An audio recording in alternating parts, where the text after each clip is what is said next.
Yo, mambo vipi wana Big Bongo TV? It's another new day na leo nimekuletea hii kubwa kuliko. Licha ya kwamba Martha Mwaipaja bwana Juskati na Upendo Nkone walipatanishwa na Mheshimiwa Chalamila. Sasa huyu mtoto wa Martha Mwaipaja amekuja kuibua mapya huko mtandaoni, hajapoa bwana. Sisi tulijua bwana hii kesi ndo Kushni Babji, lakini guess what?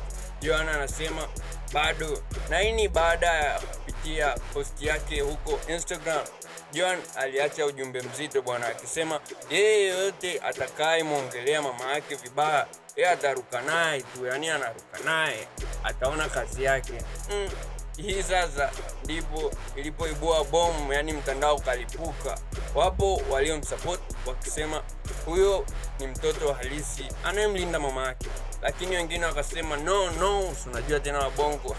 Wengi wasema kwamba ametumia lugha kali sana, anafufua drama ambayo tayari imeshakuisha, watu washasahau kitambo, lakini bado ameibua mengi, na hapo ndipo jina lake likaanza kuitwa catalyst, yani mchochezi. Wale watu wa kemia nadhani wanaipata fresh hapa, lakini kuna madai pia ambao huko nyuma Big Skendo alikuwa akihusishwa nayo.